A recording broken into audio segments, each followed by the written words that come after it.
म चाहिँ बनारस पढ्ने अनि बनारसमा कमरेड पुष्पलालको सङ्गत भयो र बिपीसँग पनि सङ्गत भयो। विद्यार्थी परिषदमा सँगै चुनाव लडेको शैलजाले 1 लाखभन्दा बढी त्यो बेला खर्च गर्दाखेरि पनि जित्न सकेन। शिव भट्टराईले जिते। नेपालमा कम्युनिस्ट किन काम छैनन् भनेको उहाँले ठिक भन्नुभयो।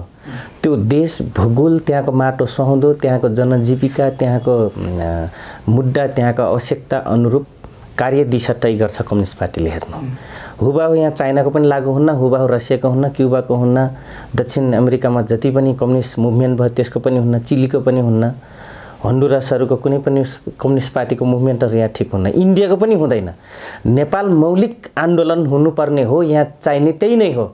2015 सालको चुनावमा नेपाली काङ्ग्रेसले कम्युनिस्ट भनेका त चाहिँ स्वास्नी छोराछोरी पनि हुँदैन, ब्यारेकमा बस्न पर्छ, अनि त्यो 60 वर्ष पुगेपछि मारिदिन्छ भनेर चाहिँ नि त्यो चाहेर त्यो बेलाका मान्छेहरूले त्यो सुने, तिनीहरूको मनमा त्यही परेर कम्युनिस्ट पार्टी एलर्जी चाहिँ नि हुँदै गयो। तर त्यो एउटा गोलीले सबै चरा मारे जस्तै भयो। 51 सालमा उनले जब भत्ता चाहिँ मनमोहनले 100 रुपियाँ दिए अनि यो अफवाह रहेछ भनेर चाहिँ त्यो एउटा भत्ताले चाहिँ नि क्यान्सल गरिदिए। हेर्नुहोस्,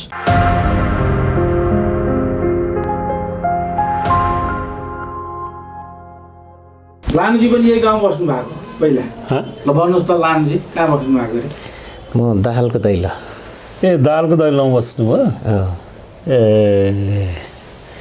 शिवराज जोशी यता डेरा सर्नु भएको थियो नि, त्यसपछि लगातार म यहीँ हुर्केँ, बढेँ, यहीँमा त डिग्री गरेर गएँ। अनि म छुट्टेपछि उहाँ चाहिँ मन्दी खटारतिर सर्नु भयो। छुट्टिएभन्दा म जेल गइसकेँ। क्यान्सर भयो उहाँलाई? होइन, किडनी खराब भएको थियो। पछि क्यान्सर पनि भयो? हजुर, यो मर्ने बेला पहिला त किडनी उनको दाजुभाइ नै सबै, अर्को उसको उसलाई पनि दाजुभाइ जति सबैले क्यान्सर, छोरा फेरि सबैका नै। यो उसको दालको त छँदै थिएन न, अर्को भाइको पनि छोरी मात्रै। भाइको उतापट्टि छ घर, भाइ पनि मरे। एकचोटि चाहिँ म अमेरिका जाँदाखेरि दिल्लीमा भेटेका थिएँ, जाँदाखेरि प्लेनमा सँगै परिएछ कि, अनि दिल्लीमा उपचार गर्न गएका थिएँ, बिचरा चाहिँ चेन्नई हस्पिटलमा लगेर गरियो। यहाँ त लामो समय उसमा अफिसियलमा रहनुभयो क्या अरे? म चाहिँ पोलिटिकल ब्याकग्राउन्डले म अब 2021 सालदेखि नै कम्युनिस्ट पार्टीमा लागेँ। त्यति बेला एमाले थिएन, सिङ्गो नेपाल कम्युनिस्ट पार्टी थियो। म चाहिँ बनारस पढ्ने अनि बनारसमा कमरेड पुष्पलालको सङ्गत भयो र बिपीसँग पनि सङ्गत भयो। बिपी र त्यति बेला म पार्टी सदस्यता लिएको थिएन, उत्सुक मात्रै थिएँ। अनि उहाँहरूसँग दुवैजनाको सम्पर्कमा रहिसकेपछि केही राजनैतिक इन्ट्रेक्सनहरू चाहिँ भएपछि अनि पुष्पलालबाट चाहिँ म प्रभावित भएँ र त्यहाँ बस्दै अनि त्यहीँ बनारस कमिटी भन्ने थियो, त्यसमा शिव भट्टराई भन्ने पाल्पाको चाहिँ नि हुनुहुन्थ्यो, उनको भाइ राम। अनि उहाँ चाहिँ शिव भट्टराई भनेको भने शैलजासँग चाहिँ त्यहाँ विद्यार्थी परिषदमा सँगै चुनाव लडेको शैलजाले 1 लाखभन्दा बढी त्यो बेला खर्च गर्दाखेरि पनि जित्न सकेन। शिव भट्टराईले जिते। उनी धेरै लामो समयदेखि बसेको क्या विद्यार्थी चुनावमा। त्यो पहिला त सबै राजनीति नै बनारसबाटै सुरु हुन्थ्यो के अरे, बनारसमै सबै पुग्ने। अनि त्यसपछिबाट आएर स्याङ्जा जिल्लामा चाहिँ आएर चाहिँ 22 सालमा स्याङ्जा जिल्ला कमिटी पनि गठन गरे। हामी 7 जनाको कमिटी बन्यो। पछि जिल्लामा काम गर्दै गएपछि 25 सालमा यहाँ सुकुम्बा के अरे सुनकोशी जलविद्युत योजना थियो, चाइनिजहरूको चाहिँ यो सुनकोशीमा 10 मेगावाटको बिजुली उत्पादन गर्ने, उनीहरूसँग चाहिँ 1 वर्ष काम गरेँ। त्यो बेलामा मैले धेरै राजनैतिक डकुमेन्टहरू पढेँ कम्युनिस्टका। त्यहाँ इन्टरप्रेटर थियो एउटा मिस्टर छिन भन्ने, छिन मेरो दोस्ती थियो। उसलाई बिचरा चाहिँ केही थाहा हुँदो रहेछ यो कतिपय चाहिँ यी नेपाली वर्डहरू हुन त उसले यहीँ नेपालमा नेपाली भाषा 4 वर्ष सिकेको मान्छे र पनि त्यहाँ चाहिँ हामी सँगै रह्यौँ र यो मोहन विक्रम लगायतको कम्युनिस्ट पार्टीका उसले हस्तलिखित डकुमेन्टहरू त्यहाँ पठाउँदो रहेछन् अनि त्यो शब्दहरू चाहिँ नबुझेको चाहिँ बुझेन भने अनि मसँग देखाएर उ गर्ने गर्थे भने त्यहाँबाट मैले एउटा के सिकेँ भने लाइफलाई एकदम सक्रिय राख्नु पर्दो रहेछ र सिम्पल हुनु पर्दो रहेछ भन्ने कुरा त्यहाँ सिकेँ। त्यहाँ 4 जना इन्जिनियरहरू चाहिँ अलि क्वालिफाइड माथिल्लो तहका इन्जिनियर थिए, बाँकी 270 जना चाहिँ सबै लेबर टाइपका चाहिँ मिडियम लेभलको चाहिँ स्किल लेभल त्यस लेभल चाहिँ थिए। ती बिहान जहिले पनि 5 बजे उठेपछि ती 4 जना हाकिमहरू जुन हुन् त्यो टोयलेटहरू सफा सके छैन पानी सानी लाएर हाल्ने गर्ने काम तिनीहरूले गर्ने क्या। अरू चाहिँ आफ्नो काममा लाग्ने। बिहानदेखि बेलुकासम्म 5 बजेसम्म के अरे 8 बजेसम्म तिनीहरूको चाहिँ पङ्क्चुअलिटी छ। हरेक समयलाई चाहिँ वर्क डिभिजन गरेका छन्, यो बेलामा यो गर्ने यो बेलामा यो गर्ने भनेर टाइममा उठ्ने टाइममा सुत्ने अनि दिनभरि काम गर्न गए अनि बेलुका आएर रिभ्यू गरे। बेलुका तिनीहरू चाहिँ त्यहाँका प्रमुखहरू सहित बसेर रिभ्यू गरे अनि भोलि के काम गर्ने भन्ने कुरो चाहिँ उनीहरूले बेलुकै चाहिँ सबैलाई निर्देशन दिए। भोलिपल्ट गइसकेपछि उनीहरू त्यही हाकिमले भनेको नि मान्दैनन्। उनीहरूले चाहिँ त्यहाँ कहीँ काम बिग्रेकै भए पनि र यो गर्न हुँदैन भने पनि मान्दैनन्। उनीहरूले दिनभरि गरेपछि बेलुका आएर अनि सामूहिक रूपमै चाहिँ त्यो छलफल गरेर निष्कर्ष निकालेपछि बिग्रिएर छ भने भोलिपल्ट गर्छन्, उसलाई पनिसमेन्ट हुँदैन। त्यस खालको चाहिँ टिमवर्क चाहिँ नि ले धेरै काम गर्न सकिँदो रहेछ र अनुशासित हुनुपर्दो रहेछ भन्ने कुरो चाहिँ नि मैले त्यहाँबाट चाहिँ सिकेँ के। 1 वर्ष उनीहरूसँग बसेर काम गरेँ। लानुजी चाहिँ माओवादीमा लागेर कम्युनिस्टै बेठिक हो भनेर निष्कर्षमा पुग्नु भएको, कम्युनिस्टबाट मुक्ति सुक्ति हुँदैन, गफको बोझो चाहिँ थुप्रिन्छ भन्ने हो। अब हजुरको पनि जीवनै कम्युनिस्ट आन्दोलन बिताउनु भयो, अझ बनारसबाटै स्टार्टिङ पोइन्टबाटै आउनुभयो तपाईँ होइन, जराबाटै यहाँ टुप्पासम्म आइपुग्नु भएको इतिहास छ भनेपछि तपाईँको कम्युनिस्ट के लानुजीले भने जस्तै त्यस्तै हो त होइन? साक्षात चाहिँ कम्युनिस्ट एउटा फिलोसोफी हो। हामी संसारलाई हेर्ने बुझ्ने, जीवन र जगतलाई हेर्ने बुझ्ने 2टा दृष्टिकोण छन्। एउटा आध्यात्मवादी दृष्टिकोण, एउटा भौतिकवादी दृष्टिकोण। आध्यात्मवादी दृष्टिकोण जसले यो देवी देवता ईश्वरीय शक्ति यस्तोलाई चाहिँ स्वीकार गर्छ, आध्यात्मवादी चिजलाई चाहिँ स्वीकार गर्छ र उसले अदृश्य शक्तिमाथि विश्वास गर्छ। अब भौतिकवादीहरू के हुन्छन् भने हरेक चिज चाहिँ यो के अरे संसारमा जे जति पनि छन् त्यो परिवर्तन असम्भावी छ र त्यो प्रमाणित गरेर चाहिँ त्यो सत्य हो भन्ने कुरो थाहा पाएपछि मात्रै त्यसको चाहिँ पछाडि घनीभूत रूपमा लाग्नुपर्छ। यदि प्रमाणित भएन भने गर्ने प्रयास गर्नुपर्छ, तर चाहिँ त्यो अदृश्य शक्तिको विश्वास गरेर त्यसैको शक्तिको पछाडि चाहिँ म शक्तिशाली बन्छु भन्ने कुरामा विश्वास गर्दैनन् भन्ने कुरो हो। अब जहाँसम्म कम्युनिस्ट पार्टीहरू हुबहु संसारका कुनै पनि कम्युनिस्ट पार्टीहरू एउटै दृष्टिकोण एउटै उसबाट हिँडेका छैनन्। काम गर्ने शैलीमा फरक हुन्छ।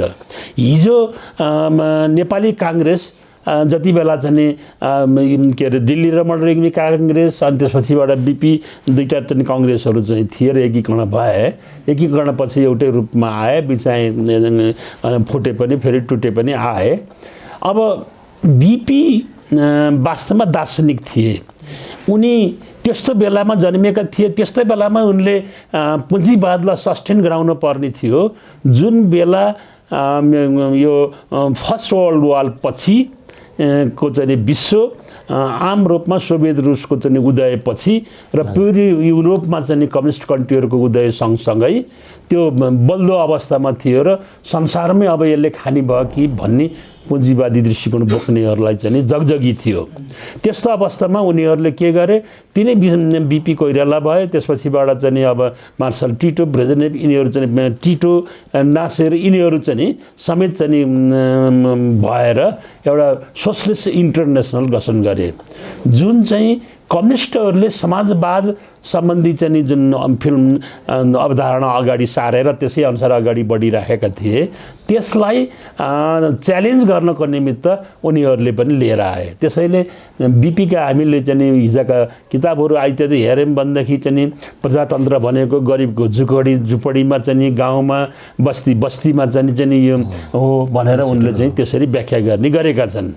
त्यसैले अब त्यो काङ्ग्रेस पार्टी अहिले नियोलिबरलिजममा चाहिँ विश्वास गर्छ, नव उपनिवेशवादी चाहिँ अवधारणा चाहिँ बोकेर लिबरलाइजेसन, प्राइभेटाइजेसन, ग्लोबलाइजेसनको नीति चाहिँ रामचरणले चाहिँ अमेरिकाबाट बढ गर्दै लिएर आए र अहिले अब यसलाई हेर्ने हो भनेदेखि चाहिँ नव उपनिवेशवादीहरूलाई चाहिँ हेर्ने हो भने विश्वमा अहिले 8 जनाले विश्वको चाहिँ 50% सम्पत्ति चाहिँ ओगटेका छन्, विश्वका धनी 8 जनाले। अर्थात् यो हामीले नेपालकै हेर्ने हो भने नेपाल र भारतकै पनि हेर्ने हो भने 90 को दशकदेखि अहिलेसम्म आएर हेर्ने हो भने के अरे उसमा 1% जनताको चाहिँले जम्मा चाहिँ 65% चाहिँ सम्पत्ति ओगटेका थिए भने अहिले भारतमा 1% जनताले चाहिँ 80% चाहिँ सम्पत्ति ओगटेका छन्। यस्तै नेपालमा पनि त्यो केही धनीहरू व्यापक रूपमा धनी बन्ने र गरिबहरू झन् गरिब हुने स्थिति चाहिँ सृजना भएको छ। अब यो दृष्टिकोणको आधारमा पोलिसी निर्धारण गर्ने कुरो हो सरकारले र त्यही पोलिसीको आधारमा चाहिँ आर्थिक क्षेत्रमा कार्यान्वयन हुने भएको हुनाले यो खालको स्थिति सृजना भएको हो। अमेरिकामा अहिले हेर्ने हो भने तल्लो वर्गका मान्छेहरू असाध्यै शोषित छन्, मिडियम वर्गका मान्छे पनि शोषित छन्, माथिल्लो वर्गका मान्छेलाई यति धेरै छुट दिएको छ कि उनीहरू चाहिँ व्यापक रूपमा सम्पत्ति कमाउँछन्। अर्थात् अमेरिकाको एउटा ब्याङ्कको सिइओ जसले $30 लाख खायो भने त्यहाँको ग्रेजुएसन मास्टर गरेको चाहिँ एउटा त्यही अनुसारले जम्मा कति पाउँछ भन्दाखेरि चाहिँ सालमा $1.5 लाख भन्दा बढी डलर पाउँदैन। पुँजीवाद र समाजवादको कम्पेरिजन गर्न खोजेको मैले हैन। त्यसैले नेपालका कम्युनिस्ट पार्टीहरूको पनि फिलोसफी यिनीहरूले चाहिँ कुन बाटोमा हिँडिरहेका छन्, किनभने हिजो 1917 मा सोभियत रुस जस्तो थियो त्यस्तै अहिले सोभियत रुस छैन। हिजो 6 सालमा नेपालमा कम्युनिस्ट पार्टी स्थापना हुँदाखेरि नेपालको जुन स्थिति थियो, आर्थिक सामाजिक राजनीतिक धार्मिक क्षेत्रमा चाहिँ जुन एउटा स्थिति थियो त्यसबाट अहिले चाहिँ धेरै माथि उठिसकेको छ विभिन्न क्षेत्र र पोलिसी पनि त्यसै अनुसार चेन्ज गर्नुपर्छ, एउटा पक्ष हो। तर मेन कुरो केलाई ध्यानमा राख्नुपर्छ भनेदेखि त्यो तल्लो वर्ग जो चाहिँ हुँदाखेरि मात्रै खान पाउने वर्ग छ त्यसलाई हुने खानी बनाउने कसरी भनेर त्यसलाई केन्द्रबिन्दु बनाएर यदि चाहिँ के भन्छ पोलिसी बनाउने हो भने तल्लो वर्ग उड्छ, माथिल्लो वर्गले म्याक्सिमम शोषण गरेर अथवा चाहिँ शोषण गर्न पाउँदैन, पोलिसी त्यही अनुसार बन्छ। अब त्यो आर्थिक नीति कस्तो लिने, सामाजिक नीति कस्तो लिने भन्ने सन्दर्भमा राजनीतिक पार्टीहरूको पनि त्यही अवधारणा हो। हिजो 6 सालको चाहिँ कम्युनिस्ट पार्टी स्थापना गर्ने बेलामा पुष्पलालले नेपालमा 60 वटा राज्य थिए, 60 वटा राज्य थिए, 2200 2400 अनि यो भ्यालीभित्रका राज्य, पूर्वतिरका तराईतिरका गरेर 60 वटा राज्य थिए।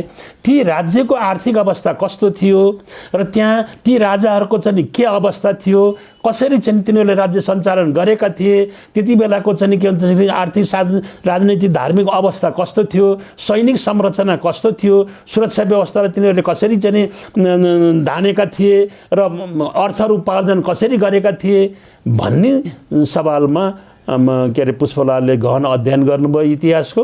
त्यो अध्ययनको आधारमा अनि गएर चाहिँ नेपाली समाजको विश्लेषण गरेर 6 सालमा कम्युनिस्ट पार्टीको चाहिँ दस्तावेज तयार गर्दै चाहिँ अगाडि बढ्नुभयो र पछि गएपछि उहाँले 25 सालमा चाहिँ नयाँ जनवादी कार्यक्रम पनि लिएर आउनुभयो। नयाँ जनवादी कार्यक्रम स्पेसल्ली चाहिँ अब यो चीनमा नौलो जनवाद भन्ने चाहिँ थियो, त्यसैको चाहिँ कतिपय कुराहरू श्रीमती नै के अरे रचिपसँग सम्बन्धित थियो भन्नुभयो होइन कावाको तपाईँको नजिकको व्यक्ति हुनुहुन्थ्यो उहाँ इन्डो पेसिफिक गोर्खजहरूको अध्यक्ष हुनुहुन्थ्यो बुझ्नुभयो उहाँ उहीँ पढ्नुभयो उहाँ पनि जानकार हुनुहुन्छ पुष्पलालको श्रीमती नै साहना प्रधानजी अनि एउटा आवश्यकता के थियो भन्दाखेरि तत्कालीन समयमा चाहिँ सरले जुन कुरा राख्नुभयो नि पुँजीवाद र समाजवादको मतलब डिफरेन्सेस हजुर त्यो अहिलेसम्म जीवितै रह्यो त्यसमा काम चाहिँ भएन सोसल सेक्टरमा साना प्रधानको लिङ्क कावासँग थियो कि थिएन र इस्टाब्लिस त्यो थियो किन भन्दाखेरि तपाईँको त्यतिखेरको जस्तै म तपाईँलाई धेरै टाढा नजाऊँ अस्ति मात्रै मैले के अरे एउटा प्रोफेसर जेएनको आउनु भएको छ यहीँ बसिराख्नु भएको छ लामाजी पी लामाजी उहाँले के भन्नुभयो भन्दाखेरि तत्कालीन त्यतिखेर भर्खर इस्ट इन्डिया कम्पनी हटेको कारणले गर्दाखेरि कम्युनिस्टदेखि प्रजातान्त्रिक वामपन्थी र उहाँले वामपन्थी भन्नुभएको छ वामपन्थी र प्रजातन्त्रवादीहरूको त्यही किसिमको मोडलमा विकास हुनुपर्छ भनेर विभिन्न वामपन्थीमा सोच आउनु र के अरे प्रजातान्त्रिक धारभित्रका नेतामा त्यो सोच आउनु स्वाभाविक थियो भन्नुभएको छ हो त्यो अनुरूप पुष्पलालको श्रीमती पनि त्यतै अध्ययन गरिराख्नु भएको थियो र प्रायःजसो नेपाली मूलका मान्छेहरू त्यतै नै थिए एट्याचमेन्ट हेर्नुहोस् है 1968 टाका उहाँलाई थाहा होला पुष्पलालको बेला हुनुहुँदो रहेछ साइट एउटा 1968 मा एउटा पत्रिका निस्केको थियो तपाईहरू गठन गरिसकेपछि 1968 मा यो नयाँ जनवाद पत्रिका हजुर पत्रिका निस्किन्थ्यो हेर्नुहोस् साप्ताहिक पत्रिका हो र उसको विशेषतः यो 7 जना उहाँले भन्नुभयो नि त्यो कमिटी अन्तर्गत छापाखाना तपाईको निस्किन्थ्यो त्यो मुगेरमा आएर उसको स्टेसन थियो मुगेरमा ल्याएर बिहारबाट हुँदै आउँथ्यो त्यो चाहिँ प्राय जसो वीरगञ्जको नाका आउँथ्यो हेर्नुहोस् है त्यो प्राप्त गरेको थिएँ मैले अनि मैले भन्न खोजे कारण के हो त भन्दाखेरि त्यतिखेर इन्डियन टाइपको क्रान्ति अथवा त्यही अनुसारको पुँजीवादी त्यही किसिमको स्वतन्त्रता र राणाहरूलाई हटाउने त्यो आवश्यकता थियो र कावासँगैकै एट्याचमेन्ट राम्रो थियो मैले त्यो दस्तावेज भेटाएको छु र त्यो दस्तावेज सीआरसी बलकमनी छ त्यो चाहिँ दस्तावेज पुष्पलालजीले आफै लेखेको दस्तावेज मैले भद्रबन्दी जेलमा भेटाएको थिएँ सर अब यहाँको पुष्पलालजीको बारेमा जुन विश्लेषण छ नि हजुर म पुष्पलालसँग 64 के अरे 63 देखि हजुर 65 सम्म सँगै छु बनारसमा अनि त्यति बेला म के अरे साहना प्रधानजी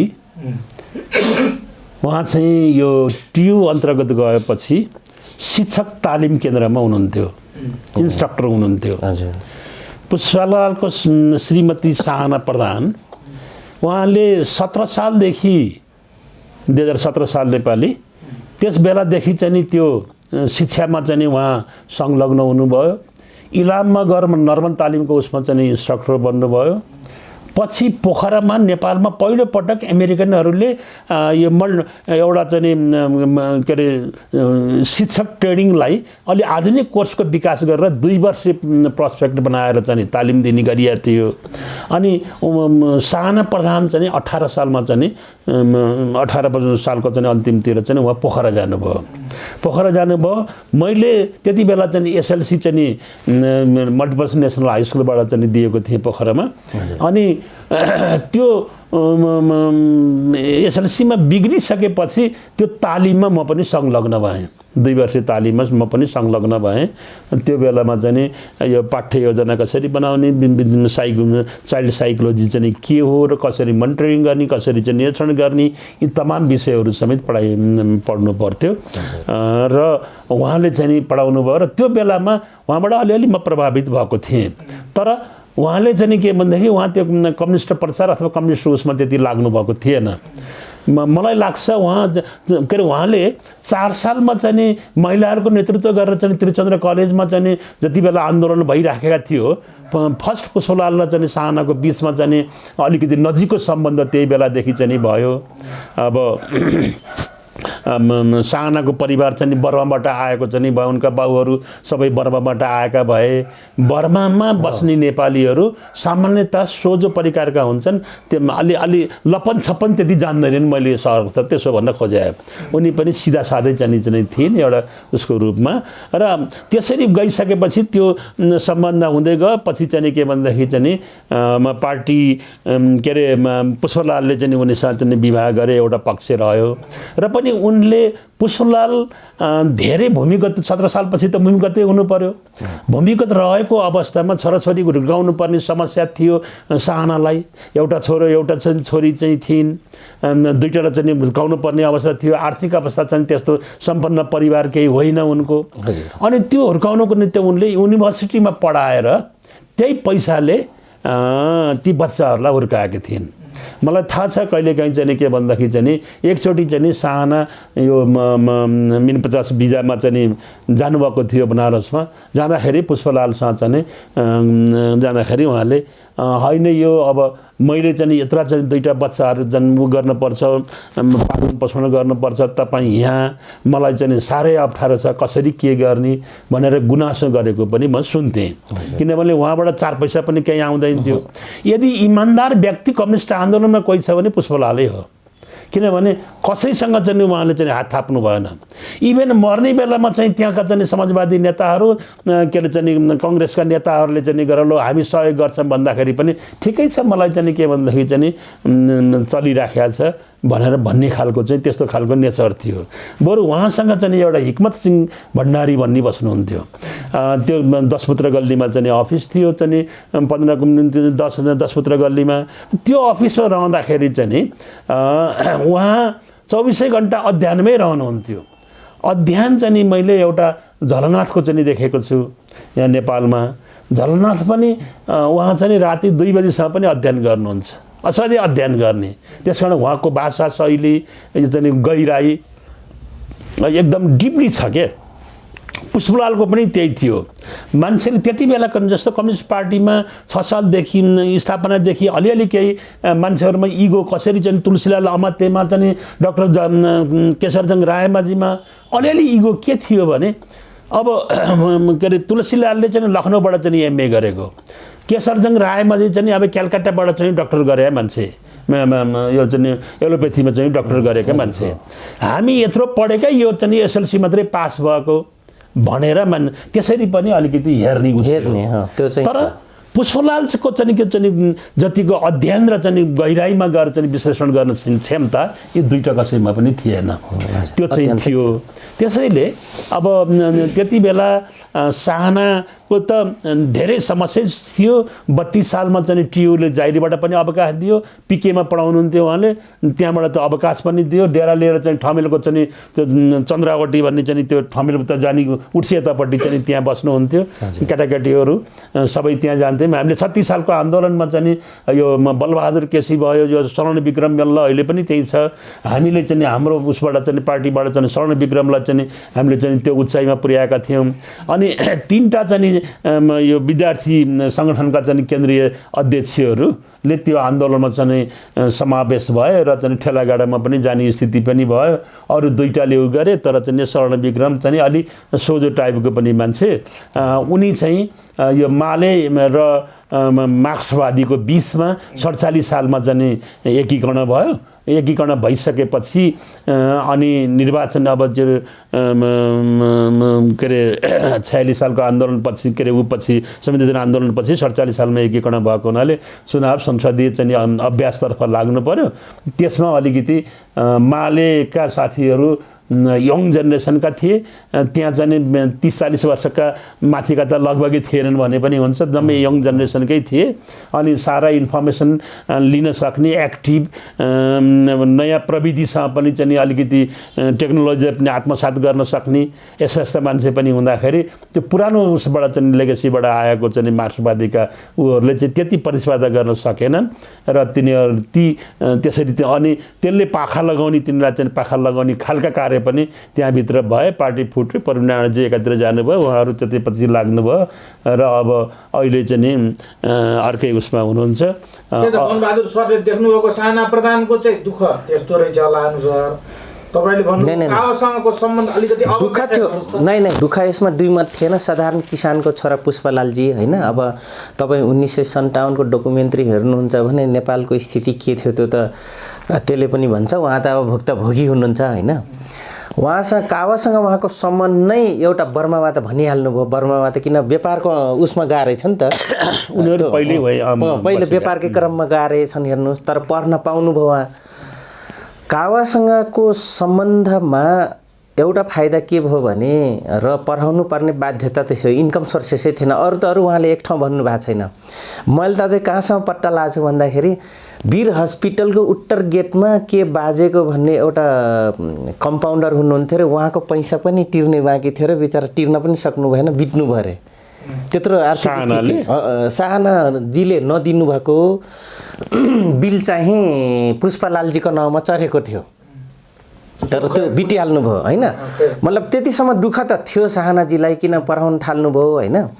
कावासँगको सम्बन्ध त तपाईँको बिपीले पनि जोइन गराइदिया हो र राम्रै सम्बन्ध हो। मैले उहाँको हस्तलिखित किताब नै पढेँ पछिल्लो 72 सालमा त तपाईँको सम्हाल्न सकेनन् होइन। उहाँ चाहिँ तपाईँको पुष्पलाल स्मृति भनेर लाइब्रेरी नै छ भित्र भद्रबन्दी जेलमा होइन। उहाँको धेरै हस्तलिखित चिजहरू त्यहाँ निकै थिए। अब सम्हालेनन्। दुईचोटि म जेल जाँदाखेरि त्यहाँ देखेँ। र कावासँगको सम्बन्धमा एउटा राम्रो के पनि भयो भन्दाखेरि अब उहाँ त अग्रजै हो होइन। बिचमा बिपी र पार्टीको बिचमा कन्फ्लिक्ट गराउनुमा मार्क्सवादी अलग, मार्क्सवादी लेनिनवादी अलग, यही होइन त पछि एकीकृत भए। कम्युनिस्ट आन्दोलनमा के भयो भने पहिलो बिखराव चाहिँ रायमाझीसँग भयो। द्वितीय महाधिवेशन पछि जब चीनमा चाहिँ प्रतिनिधित्व गर्न जाने सवाल थियो त्यति बेला अब पुष्पलाललाई चाहिँ राखिएन एउटा कुरो र अनि के अरे केशरजङ रायमाझी डकुमेन्ट उनको दस्तावेज चाहिँ सैद्धान्तिक दस्तावेज चाहिँ पुष्पलालको पास भयो। त्यहाँ हरेक चाहिँ अधिवेशनमा लगभग चाहिँ पुष्पलालका डकुमेन्ट पास हुने, तर नेतृत्वमा चाहिँ अर्कालाई ल्याउने खालको वातावरण बन्दै गयो पछिल्ला दिनहरूमा। कम्युनिस्ट पार्टीमा के हुन्छ भन्दाखेरि चाहिँ जसले सिद्धान्तको प्रतिपादन अथवा चाहिँ कार्यक्रमको चाहिँ प्रतिपादन गर्यो अथवा लेख्यो अथवा त्यसले त्यो तयार गर्यो र त्यसैका विचारलाई कार्यान्वयन गर्न चाहिँ गर्ने ठाउँमा चाहिँ त्यसलाई चाहिँ नेतृत्वमा राखिदियो भने अनि त्यो राम्रोसँग कार्यान्वयन भएर जान्छ। नत्र भन्दाखेरि त्यो विचारभन्दा फरक दृष्टिकोणबाट चाहिँ काम हुन थाल्छ भन्ने एउटा मान्यता हो। र त्यही खालको हुने स्थितिमा पनि द्वितीय महाधिवेशनमा के भयो भने पुष्पलालको दस्तावेज पास भयो, नेतृत्व चयनमा चाहिँ विरोध भयो दुईजनाको तीनजना उसको बिचमा। पछि गएर चाहिँ के अरे दुईजना मात्रै रहेपछि अनि दुईजनामा चाहिँ केशरजङ रायमाझीप्रति लागेका अरू सबै पुष्पलालपट्टि चाहिँ थोरै भए र उनी नेतृत्वमा आउन सकेनन्, केशरजङ चाहिँ भएपछि त्यो दस्तावेज पास भएको दस्तावेजलाई केशरजङले चाहिँ संशोधन गरेर उहाँ चाहिँ अलिकति दरबारसँग चाहिँ नजिकको सम्बन्ध पहिलादेखि नै थियो। अनि दरबार प्रस्थ रूपमा चाहिँ उहाँले चाहिँ त्यो दस्तावेजलाई पनि अलिअलि चाहिँ संशोधन गर्नुभयो। त्यहीदेखिबाट चाहिँ अनि पार्टीका चाहिँ अरूहरूसँग चाहिँ समेत चाहिँ के भन्दाखेरि मनमुटाव चाहिँ सिर्जना हुँदै हुँदै गएपछि 19 सालमा चाहिँ त्योभन्दा पहिला चाहिँ दरभङ्गा प्लेन गरिसकेपछि अनि 19 सालको चाहिँ के भन्दाखेरि चाहिँ तृतीय महाधिवेशनमा केशरजङलाई चाहिँ त्यहाँबाट हटाएर तुलसीलाल चाहिँ नेतृत्वमा चाहिँ आए र अब त्यो भएपछि केशरजङले अनि छुट्टै पार्टी गठन गर्नेतर्फ चाहिँ अगाडि बढ्दै जानुभयो। डिक्लेयर गरेका थिएनन् आफ्नो समूह बना। त्यही बिचमा अनि यता अरू कम्युनिस्ट पार्टीका सदस्यहरू पनि चाहिँ अब जेलबाट चाहिँ निस्के मोहन विक्रमजी निस्कनु भयो। अब 28 सालमा मोहन विक्रमजीसँग चाहिँ पोखरामा हामीले 5 दिनसम्म राखेर चाहिँ ठुलो चाहिँ गरियो। हाम्रो भनाइ के थियो भने अहिले सुरुदेखि नै त्यो पार्टीको कार्यालय सचिवको काम पनि गरिराखेको पुष्पलालले कम्युनिस्ट पार्टीको चाहिँ केन्द्रीय कार्यालयको चाहिँ हर्ताकर्ता उहाँ नै हुनुहुन्छ, उहाँ नै संस्थापक महासचिव, अहिले पनि अब पोलिट ब्युरोमा चाहिँ महत्त्वपूर्ण ठाउँमा हुनुहुन्छ।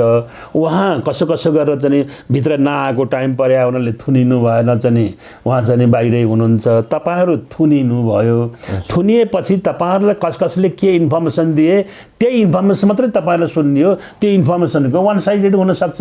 तपाईँहरू यदि बाहिर भइदिएको भए सबैसँग चाहिँ त्यो इन्फर्मेसन ठिक हो कि होइन भनेर चाहिँ जानकारी लिन सक्नुहुन्थ्यो, अनि पछि मात्रै चाहिँ तपाईँले चाहिँ एउटा धारणा बनाउन सक्नुहुन्थ्यो। तपाईँले त जेलमा बस्दाखेरि त वान साइडेड धारणा बनाउनु भयो। त्यस कारण चाहिँ तपाईँले चाहिँ पुष्पलालसँग गएर चाहिँ पार्टीको गतिविधि के छ, कुन कुन जिल्लाहरू सक्रिय छन्, जिल्लाको गतिविधिहरू के भइरहेको छ, त्यो सबै तपाईँले एकचोटि कुराकानी गर्दाखेरि त्यहाँ चाहिँ के पुष्पलालको विचारसँग सहमत हुनु होला नहुनु होला त्यो अर्को फरक कुरो हो। तर तपाईँले इन्फर्मेसन त लिनु पऱ्यो नि अथेन्टिक रूपमा चाहिँ त्यहाँ गएर। त्यतिको लागि पनि तपाईँ जानुहोस् न भन्दाखेरि उहाँ मान्नु भएन। त्यसपछिबाट चाहिँ मैले मोहन विक्रमजी बेला बेला भेट हुनुहुन्छ, अहिले पनि म उहाँलाई भन्ने गर्छु। उहाँले छुट्टै उ गरेर जानुभयो पनि यो पार्टीको यो स्थिति भइसकेपछि अनि 25 सालमा चाहिँ पुष्पलालले चाहिँ नयाँ जनवादी कार्यक्रमको मसौदा तयार गर्नुभयो। त्यति बेला त्यो मसौदा तयार गरेर विभिन्न साथीहरूसँग पनि सम्पर्क गर्दै जानुभयो। र मलाई के लाग्छ भन्दाखेरि चाहिँ म अब अलिकति यो एकचोटि चाहिँ उसँग चाहिँ ज्योति बसु चाहिँ बनारसमा आउनुभएको थियो। ज्योति बसु र चाहिँ पुष्पलालको बिचमा बेलुका कुरा भएको थियो। त्यो बेलामा मलाई गार्डको रूपमा चाहिँ उहाँले लिएर जानुभएको थियो। म बाहिर बसेको थिएँ, भित्र उहाँले के कुराकानी गर्नुभयो। भारतीय कम्युनिस्ट पार्टीका चाहिँ त्यो मार्क्सवादी के उसका पार्टीका नेताहरूसँग उहाँको बढी सम्बन्ध थियो। यो चाहिँ यो चारु मजुमदारसँग पनि चाहिँ यिनीहरूकोसँग पनि थिएन, यतापट्टि चाहिँ काङ्ग्रेस आईसँग पनि थिएन। उहाँहरूको चाहिँ त्यसैसँग नै सम्बन्ध थियो पुष्पलालको। त्यही गाइडेन्स पनि उहाँ अगाडि बढिराख्नुभयो, त्यही लाइनमै अगाडि बढिराख्नु भएको थियो। अब त्यसपछि गएर चाहिँ धेरैले पार्टीहरू गठन गर्दै गर्दै गए। अब पुष्पलालको 35 सालमा देहावसान भएपछि भयो के भनेदेखि चाहिँ नि त्यति बेला मनमोहनलाई ल तपाईँ पनि अन्त कतै हुनुहुन्न, तपाईँले आएर नेतृत्व गर्नुहोस् भनेर चाहिँ नेतृत्व दिनको लागि चाहिँ गराउनको लागि चाहिँ के यो चाहिँ बलराम उपाध्याय लगायतका साथीहरू जानुभएको थियो। तर उहाँले यताउता 22-70 कुरा गर्नुभयो। त्यो बेलामा चाहिँ उहाँको पार्टी पनि त्यसो थिएन फेरि क्या। 36 सालमा उहाँले पार्टी गठन गर्नुभयो। त्यो यो चाहिँ के अरे उसमा सिद्धिलालको घरमा यो जनमत सङ्ग्रहको चाहिँ बेलामा चाहिँ गठन गरेर चाहिँ अनि एउटा ऊ टिम बनाएर चाहिँ अगाडि जाने गर्नुभयो उहाँले। अनि त्यो मनमोहन अधिकारीको पार्टी चाहिँ के थियो भने सतही केन्द्रमा मात्रै थियो र एउटा केही जिल्लामा चाहिँ जिल्ला स्तरमा थिए, ग्रासरुट लेभलमा चाहिँ कुनै कमिटी नै थिएन। यतापट्टि पुष्पलालको पार्टी भनेको 6 सालदेखि स्थापित पार्टी, त्यही लेगेसी चाहिँ थियो। त्यसमा पहिला चाहिँ अब झापालीहरू चाहिँ के भनेदेखि उनीहरू चाहिँ बाँकी के अरे फुत्के सम्पर्क राख्न छोडे। त्यसपछि कोशिकाहरू त्यति बेला चाहिँ 1-3 को चाहिँ निर्देशन भएर हिक्मत सिंहले निकाल्नु भएको छ पार्टीको केन्द्रीय कार्यालयबाट। 1-3 को निर्देशनमा चाहिँ के लेखिएको छ भन्दाखेरि चाहिँ यो इलाकावादीहरू क्षेत्रीयवादीहरू यिनीहरूले चाहिँ कम्युनिस्ट आन्दोलन गरे, यिनीहरूको गर्नु हुँदैन भनेर चाहिँ यी सबै कुराहरू त्यसमा लेखेको पनि छ। अब झापालीहरू चाहिँ के गरे भने भएछ के भने त्यहाँ अब नक्सलबाडी नजिकै उतापट्टि चाहिँ उनीहरू आकर्षित भएपछि कहीँ केही नगरिकन कसैसँग सम्पर्क नगरिकन त्यही झापाको पहिलाको जिल्ला कमिटीमा चाहिँ रहेका जुन थिए तिनीहरू नै लगभग चाहिँ कन्भर्ट भएर अनि उनीहरूले चाहिँ त्यो कमिटीलाई चाहिँ त्यो एउटा छुट्टै आफ्नै उसले हिँड्दाखेरि जुन चारु मजुमदारको चाहिँ कार्यक्रम लिएर आएर चाहिँ त्यो धर्मदत्त कोलाई चाहिँ गरेर चाहिँ सामन्तलाई गिन्नी भनेर पनि अगाडि सरेर अब त्यो जेलमा परे। त्यति बेला चाहिँ केन्द्रीय कमिटी पनि थिएन, त्यहीँको एउटा चाहिँ जिल्लाको एउटा सानो कमिटी थियो। त्यही कमिटीको आधारमा निर्णयबाट चाहिँ अब एक खालको चाहिँ दुस्साहसपूर्ण कार्य गरेका हुन्छन् ओलीले। सङ्गठन बनाउनु पर्थ्यो, त्यही अनुसारको संरचना हुनु पर्थ्यो, म्यान पावर हुनु पर्थ्यो र चाहिँ जनताको जनमतहरू चाहिँ लिएको हुनु पर्थ्यो। यी सबै चिज भइसकेपछि नै बल्ल पार्टीले चाहिँ यो एक्सनमा जाने या नजाने भन्ने कुरो निर्णय गर्न पर्ने केही नभए दुस्साहसपूर्ण चाहिँ काम गरेर एक खालको व्यक्ति हत्याकै रूपमा चाहिँ ओली गएर चाहिँ संलग्न भएका हुन्। अब उनी अहिले ठुलो चाहिँ अब नेता बनेर चाहिँ आए, त्यही कारणले त्यसैलाई चाहिँ भजाएर, तर अब कम्युनिस्ट पार्टी त्यो भयो र अनि 42 सालमा गएपछि मनमोहन अधिकारी र पार्टीले चाहिँ मनमोहन अधिकारी पार्टी एकीकरण भयो। भइसकेपछि त्यसले मार्क्सवादीको नाममा काम गर्दै थियो। अनि गएर 47 सालमा चाहिँ मालेसँग त्यो 28 सालमा चाहिँ टाउको काटेर जन्मिएको के अरे माले माने भोण अब जन्मन त 35 सालतिर 32 सालमा कोही गठन भयो, 35 सालमा उनीहरूले डिक्लेयर गरेका हुन् पार्टी त। तर के भन्दाखेरि चाहिँ भोण चाहिँ 28 सालदेखि के हो, अब उनीहरूको चाहिँ त्यो 32 साल सानो समूहमा रहेछन्, सानो समूहमा त्यसरी चाहिँ गरेका हुन् तिनीहरू।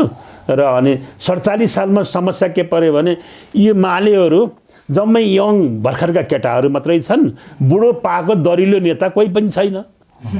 अनि त्यस्तो भएपछि उनीहरूलाई त्यस्तो चाहिएको एउटा। दोस्रो मनन भण्डारी ऋषिकेशमा पढ्ने हुन्थ्यो, पछि बनारसमा आउनुभयो। मेरो पनि बनारसमा हुँदाखेरि चाहिँ उहाँसँग चाहिँ भेटघाट चाहिँ भएको थियो।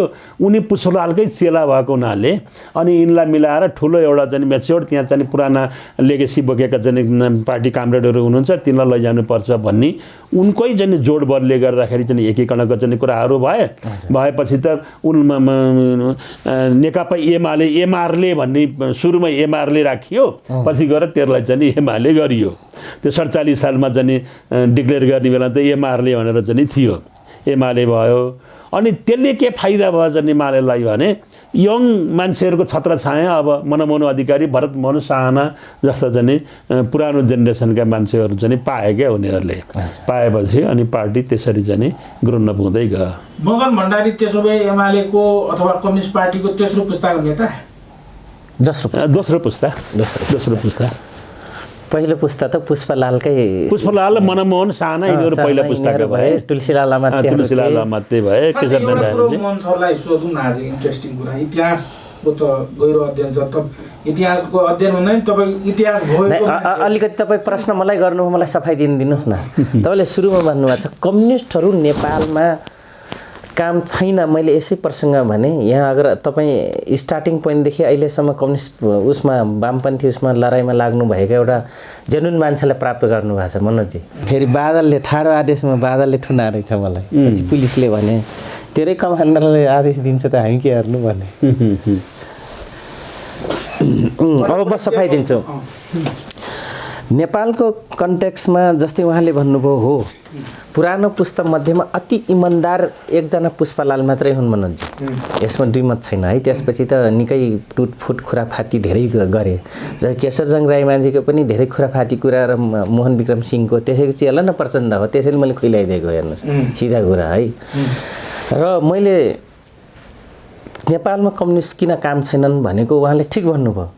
त्यो देश भूगोल, त्यहाँको माटो सुहाउँदो, त्यहाँको जनजीविका, त्यहाँको मुद्दा, त्यहाँको आवश्यकता अनुरूप कार्य दिशा तय गर्छ कम्युनिस्ट पार्टीले। हेर्नु हुबाहु यहाँ चाइनाको पनि लागु हुन्न, हुबाहु रसियाको हुन्न, क्युबाको हुन्न, दक्षिण अमेरिकामा जति पनि कम्युनिस्ट मुभमेन्ट भयो त्यसको पनि हुन्न, चिलीको पनि हुन्न, हन्डुरासहरूको कुनै पनि कम्युनिस्ट पार्टीको मुभमेन्टहरू यहाँ ठिक हुन्न, इन्डियाको पनि हुँदैन।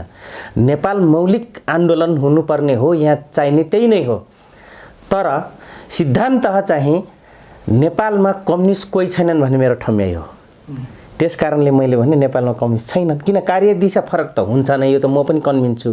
फरकै छ, मालेको फरक थियो, मार्क्सवादीको फरक थियो, अहिले तपाईँको विभिन्न यावत रोहितहरूको फरक छ होइन, चित्रहारी श्रेष्ठज्यूहरूको फरक छ, बाँकी रहेको नेकपा एमालेको फरक छ, माओवादी केन्द्रको फरक छ, एक त केन्द्र मसालको फरक थियो, चारु मजदुरहरूको पनि फरक थियो उतिखेरको, इन्डियामै पनि हेर्नु है। यहाँको दक्षिण एसियाको कम्युनिस्टहरूको आफ्नै आफ्नै मौलिकता बोकेको आन्दोलनहरू छन्। तर नेपालमा यति भनिराख्दाखेरि मनोजजी म यस कारणले कम्युनिस्टहरूलाई यो ठिक छैनन् भनेको कि चरित्र कम्युनिस्ट हुनुपर्ने, जस्तै उहाँले सुरुमा चाइनिज एउटा कर्मचारी अथवा चाइनाको एउटा आएको व्यक्ति कति आफ्नो अनुशासन, दिनचर्या र एउटा कम्युनिस्टमा हुनुपर्ने चरित्र कति नियमपूर्वक बिताउँदो रहेछ भनेर अघि उहाँ सुरुमै ब्रिफ गरिसक्नु भयो। उहाँले त्यो बेला भेट्नुभयो। मैले एकचोटि भेट्ने हजुरको यहाँ यो चाइनिज इँटाहरू बनाउँथे नि हजुरको सारी सिटीमा कमरेड के अरे एकजना लु भन्ने इन्जिनियर हुनुहुन्थ्यो। उहाँले पनि म भूमिगत हुँदाखेरि एक दुईचोटि गएँ भेट्न उहाँलाई। हामी गयौँ मजदुरका र विद्यार्थीका साथीहरू। तपाईँले भने जस्तै यति नियमपूर्वक के कुरै नगर। उहाँले भन्नुहुन्थ्यो मैले पढेको छैन, म जन्मिँदा त माउट सेटुङको लडाइँ लड्दै के अरे सुरु थियो, लाउने कपडा पनि थिएन भन्नुहुन्थ्यो कि। अनि गएँ सेनामा गएँ, अब 8-9 वर्षको बच्चा म पनि सेनामा गएँ, उहीँ पढेँ, उहीँ सबै गरेँ। म इन्जिनियर त्यही जनसेनाबाट चाइनिज जनसेनाबाट भएको भन्नुहुन्थ्यो लुले। भने उनीहरूमा कम्युनिस्टमा हुनुपर्ने सम्पूर्ण कुरा फुलफिल छन्। त्यसैले त आज रसिया भएको, चाइना भएको हेर्नुहोस्, क्युबा भयो हैन, लगायत अन्य तपाईँको उत्तर कोरिया छ। अहिलेको भनौँ न एउटा उदयमान र टिल नाउ अहिलेसम्म कम्युन भएका, अर्को चाहिँ पुँजीवादीमा समाजवादीमा ढल्किसकेको रसिया र चाइना जस्तो देशको मैले कुरा गर्दैछु। उनीहरू आफ्नो कम्युनिस्ट अवधारणामा सिद्धान्त एकदम कर्तव्यनिष्ठ छन् मनोजी।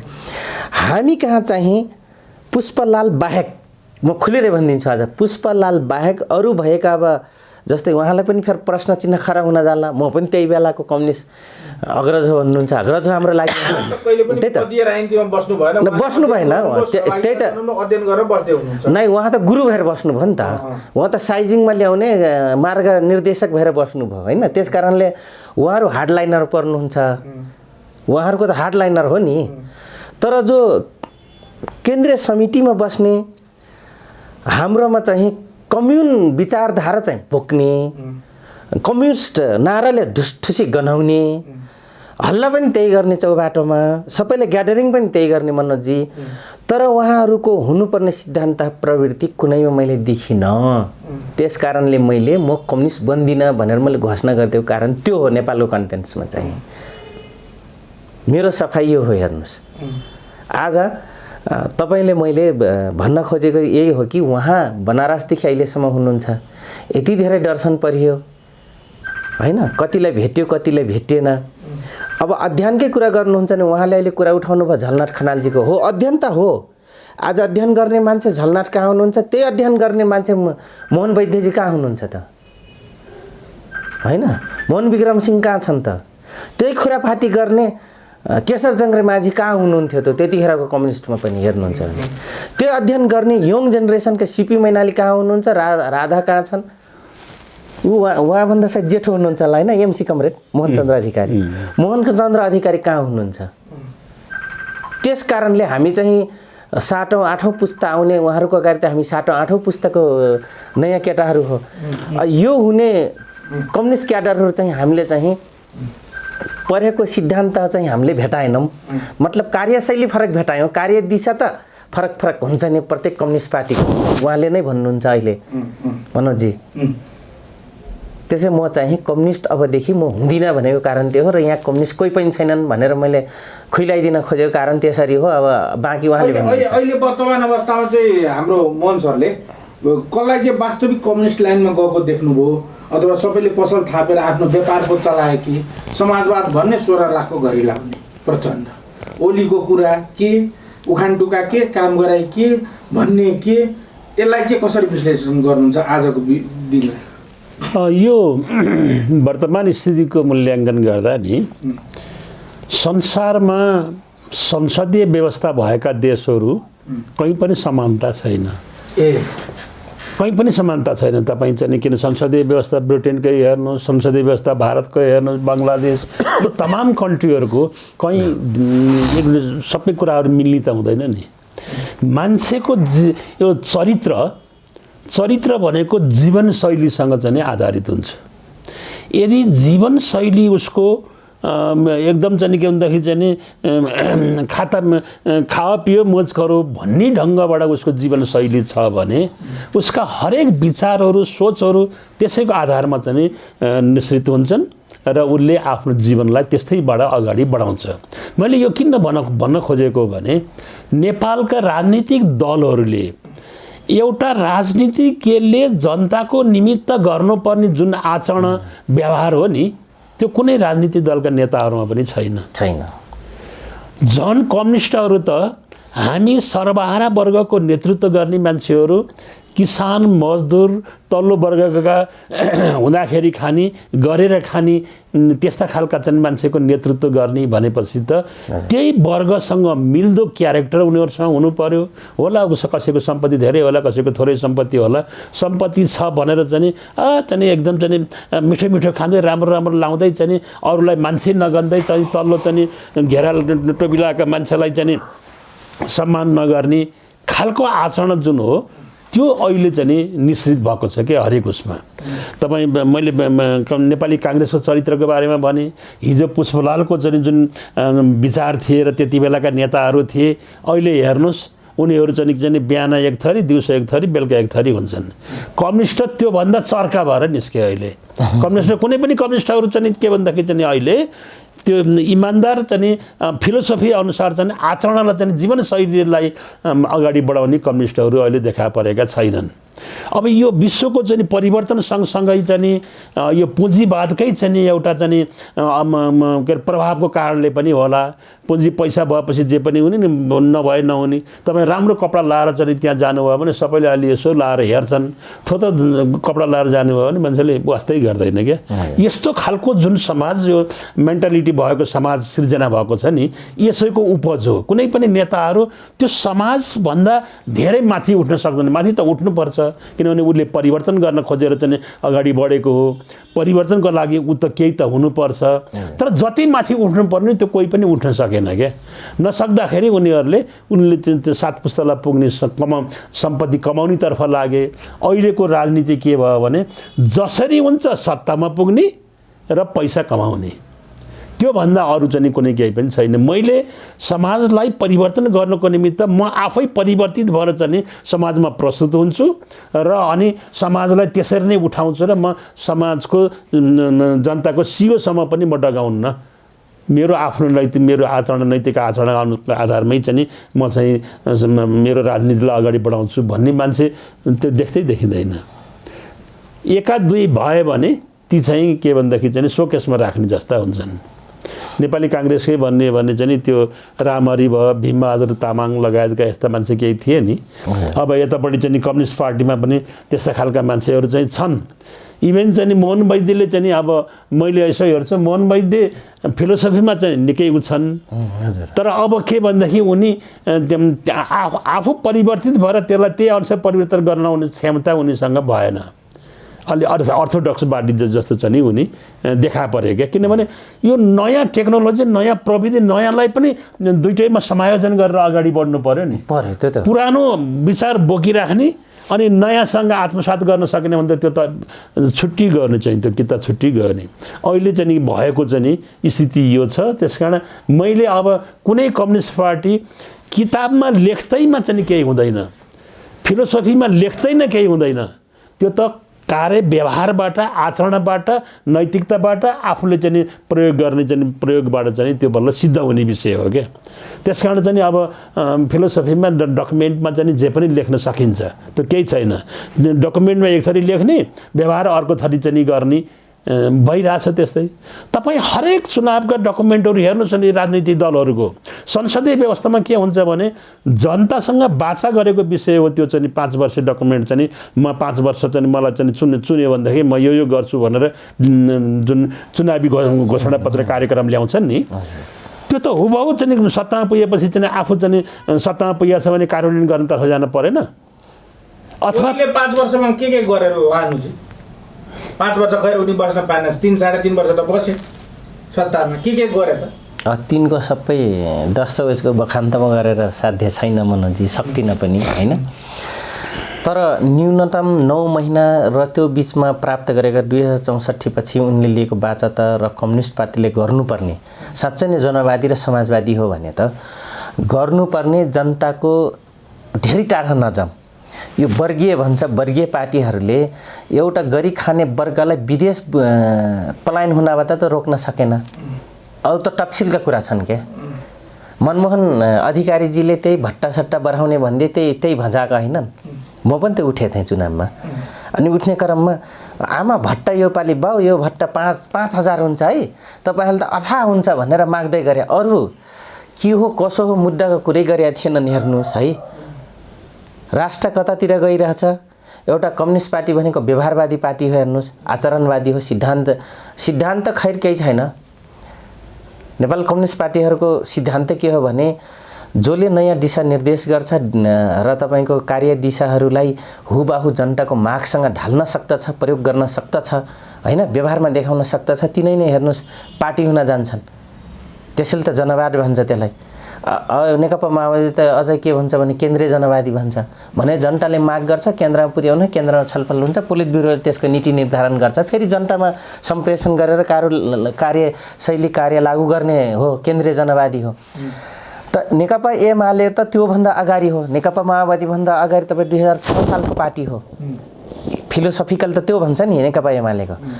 तर केपीजीको कुरा गर्नुहुन्छ भने हो सबै गर्नु भएको छैन फेरि भन्नु हुँदैन, यहाँनिर गलत हुन जान्छ हैन। तर बाँकी कुरा गर्नुपर्ने के गर्नुभयो भन्नुभयो। अब तपाईँले के गर्नुभयो र? एउटा त्यही चुच्चा नक्सा त्यो पनि पाठ्य पुस्तकमा छाप्न दिनु भएन। अनि केही पनि गर्नु भएन त्यहाँ। भने के गर्नुभयो र के गर्नु भएन भने केही पनि गर्नु भएन। त्यसपछि भट्टा बढाउने क्रममा भट्टा बढाउँदाखेरि आय स्रोत के, प्रोडक्सन के, जनतासँग जनजीविका सरकारका विषयहरू पहिलो हुनुपर्ने त्यो सरकारमध्ये धेरैहरू छन्। के गर्नुभयो? केही पनि गर्नु भएन। विदेश जाने कहिले पनि रोकिएन।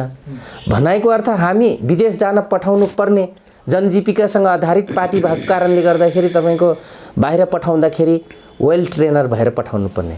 तब कि त्यो देशको मान्छे सरकारले के भनुन्, त्यहाँको उद्योगपतिले के भनुन्, नेपाली लेबरहरू किन के मानेमा ठिक छन् त यो कुरामा उनीहरूको क्वालिफाइड छन् अथवा प्रोफेसनल छन् भन्ने कुरा पनि भएन कि एनी हाउ जाने कुरा गरे, त्यो पनि रोकेनन्।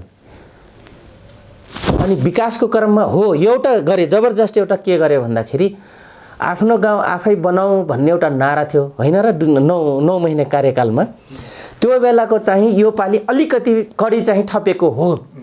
नेकपा बनाइसकेपछि अलिकति कडी थपेको हो। किन म धेरै दुर्गम ठाउँमा तपाईँको फर्मेसनमा हिँड्दाखेरिको र अहिलेको हिँड्दाखेरि आकाश जमिनको बाटोहरू पाइयो हेर्नुहोस्, त्यो चाहिँ बनाइयो। एक अर्को के गर्यो भने गाउँघरकै स्रोतलाई गाउँघरमै उपयोग गर्ने हो, यो दिशा चाहिँ जबरजस्त बनाए।